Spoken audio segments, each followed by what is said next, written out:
Canada PR के documents को लेकर हो चुके हैं 4 बड़े बदलाव। अगर आप भी पुरानी डॉक्यूमेंट लिस्ट से ही अप्लाई कर रहे हैं तो आपके रिजेक्शन आने के चांसेस बहुत ज़्यादा हाई हैं। कनाडा पीआर अप्लाई करने से पहले ये जान लीजिए कि आखिरकार लेटेस्ट अपडेट क्या आई है।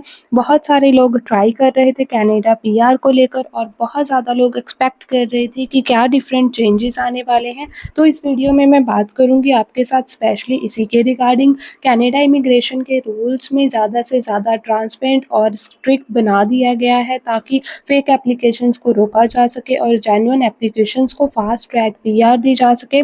जैसे कि आप सबको पता होगा कि बैकलॉग में बहुत सारे एप्लीकेशंस जो हैं वो अभी स्टक हुई हैं। इसकी वजह से कनाडा पीआर की डॉक्यूमेंट लिस्ट में बदलाव किए गए हैं। अब कुछ नए डॉक्यूमेंट्स को मैंडेटरी किया गया है, जो कि कुछ पुराने डॉक्यूमेंट्स का फॉर्मेट चेंज किया गया है।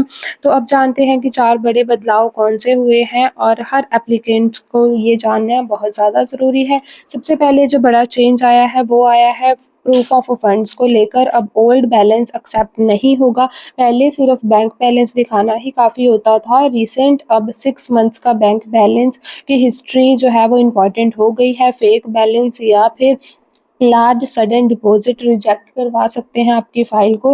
फिक्स्ड डिपॉजिट की डिटेल्स भी साथ में लगानी पड़ेगी। अगर आपके पास एफडी नहीं है यानी कि फिक्स्ड डिपॉजिट नहीं है तो आपके लिए बहुत ज़्यादा हार्ड हो जाएगा कनाडा की पीआर को इस वक्त लेना। क्योंकि सीधा-सीधा आपको बताता है कि बैंक बैलेंस अब कितना ज़्यादा ज़रूरी हो गया है। पहले कनाडा की पीआर के लिए इतना प्रूफ ऑफ फंड्स वो स्ट्रिक्टनेस नहीं दिखा रहे थे, लेकिन अब बिल्कुल पूरे तरीके से ये चेंज हो चुका है।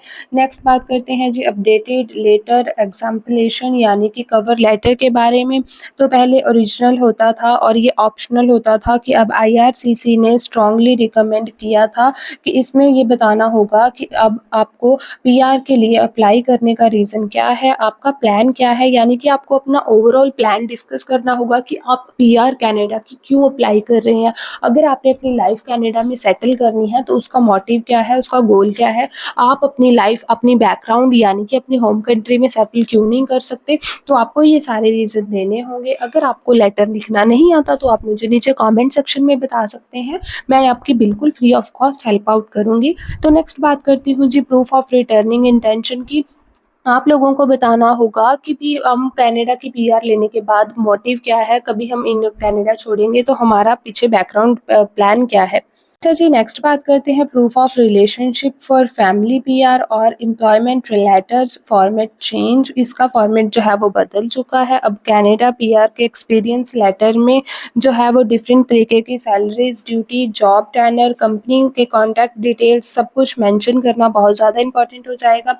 जबकि पहले ये इतना ज़रूरी नहीं था, सिर्फ अपनी एप्लीकेशन दो एंड दैट्स इट। लेकिन अब सारी डिटेल्स आपको फिल आउट करनी पड़ेंगी।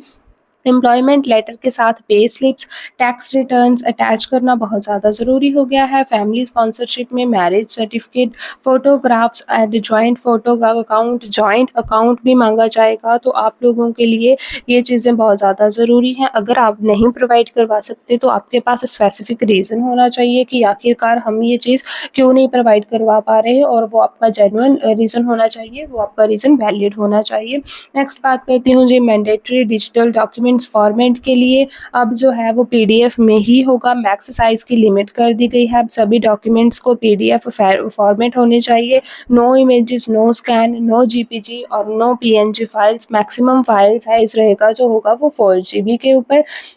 डॉक्यूमेंट्स प्रॉपरली नेम्ड होने चाहिए। जैसे कि किसी की पासपोर्ट है तो उसके ऊपर स्पेशल लिखा होना चाहिए कि इसमें पासपोर्ट ही है। इमेज है तो इमेज लिखी होनी चाहिए।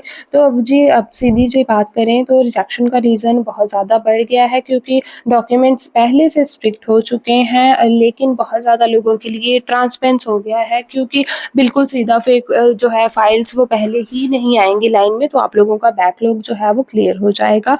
उम्मीद करती हूँ वीडियो आप लोगों को अच्छी लगी हो। वीडियो पसंद आई हो तो इसे ज़्यादा से ज़्यादा शेयर कर दीजिए अपने नियर एंड डियर्स के साथ, और इसे लाइक शेयर कमेंट करना बिल्कुल मत भूलना, क्योंकि आपके छोटे से लाइक से मैं ऐसे ही आपके साथ डिफरेंट तरीके की न्यूज़ेस लेती आऊँगी, ताकि आप लोगों को कनाडा के बारे में हर जानकारी मिलती रहे। Thank you so much for watching this video.